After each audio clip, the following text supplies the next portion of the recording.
India নিউজিল্যান্ডের champions ট্রফির final match 9 March. আমরা নিউজিল্যান্ডের বিরুদ্ধে বেশি ম্যাচ হেরেছি আইসিসি ইভেন্টে। তার দিকে প্রথমে নজর দিই, তারপর আমরা কেন জিততে ব্যর্থ হই সেই নিয়ে আলোচনা করব। 2000 সালে চ্যাম্পিয়ন্স ট্রফি ফাইনালে আমরা নিউজিল্যান্ডের বিরুদ্ধে হেরেছি। প্লেয়ার অফ দ্য ম্যাচ হয়েছিল ক্রিস। 2007 সালে আমরা টি20 ওয়ার্ল্ড কাপ গ্রুপ স্টেজে নিউজিল্যান্ডের বিরুদ্ধে হেরেছি। সেই ম্যাচে প্লেয়ার অফ দ্য ম্যাচ হয়েছিল ড্যানিয়েল ভিটরি। 2016 সালে টি20 ওয়ার্ল্ড কাপ গ্রুপ স্টেজে আমরা নিউজিল্যান্ডের কাছে হেরেছি। সেই ম্যাচে প্লেয়ার অফ দ্য ম্যাচ হয়েছিল মিচেল স্যান্টনার। 2019 সালে ওয়ার্ল্ড কাপ সেমিফাইনালে আমরা নিউজিল্যান্ডের বিরুদ্ধে হেরেছি। সেই ম্যাচে প্লেয়ার অফ দ্য ম্যাচ হয়েছিল ম্যাট হেনরি। 2021 সালে টি20 ওয়ার্ল্ড কাপের গ্রুপ স্টেজে আমরা নিউজিল্যান্ডের কাছে হেরেছি। সেই ম্যাচে প্লেয়ার অফ দ্য ম্যাচ হয়েছিল ইস সোটি। 2021 সালে ওয়ার্ল্ড টেস্ট চ্যাম্পিয়নশিপে আমরা নিউজিল্যান্ডের বিরুদ্ধে হেরেছি। সেই ম্যাচে প্লেয়ার অফ দ্য ম্যাচ হয়েছিল কাইল জেমিসন।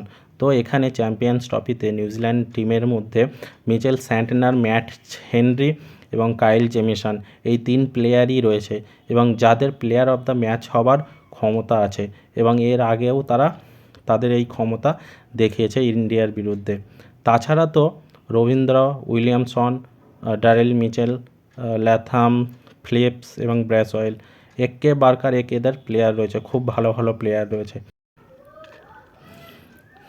কেন আমরা নিউজিল্যান্ডের বিরুদ্ধে হারি তার কারণগুলি হলো, নাম্বার 1, আমরা প্রথমেই বেশ কয়েকটি উইকেট দিয়ে দিই নিউজিল্যান্ডকে।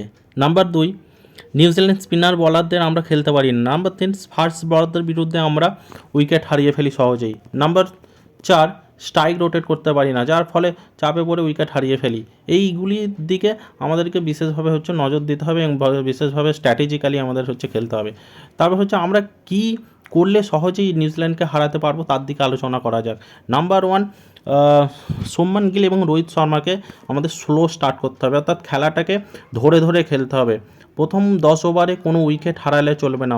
রোহিত শর্মাকে লং ইনিংস খেলতে হবে, যার বেনিফিট আমরা তার স্ট্রাইক রেটে পাবো। অর্থাৎ স্লো স্টার্ট করলেও রোহিত শর্মা যদি লং ইনিংস খেলতে পারে, ইনিংসটাকে লম্বা যদি টেনে খেলতে পারে, তাহলে আমরা দেখতে পাই যে তার যে স্ট্রাইক রেট সেটা অনেক বেড়ে যায় এবং বড় স্কোরে সে কী করে পরিণত করতে পারে। তো রোহিত শর্মা ভাইটাল ইম্পর্টেন্ট একটা রোল প্লে করতে হবে রোহিত শর্মাকে এমনভাবেই খেলাটা খেলতে হবে যাতে সে লং ইনিংসটা খেলতে পারে এবং সে একটা বড় স্কোরে পরিণত করতে পারে। 4, পুরো ব্যাটিং লাইন আপ ইউজ করতে হবে, তাতে রান রেট কী হবে না বেশি হবে। এতে আমাদের ইন্ডিয়ান যে রান করবে সেই রান রেটটা অনেক বেশি থাকবে বলে আমি মনে করি। 5, সামিকে অ্যাক্টিভভাবে বোল করতে হবে, যেটা সে অস্ট্রেলিয়ার বিরুদ্ধে আগের ম্যাচে করেছে। 6, ভালো ফিল্ডিং করতে হবে, কোনো ক্যাচ মিস করা যাবে না। ক্যাচ মিস করা মানেই ম্যাচ মিস করা, অর্থাৎ প্রত্যেকটা ক্যাচকেই সমান গুরুত্ব দিতে হবে।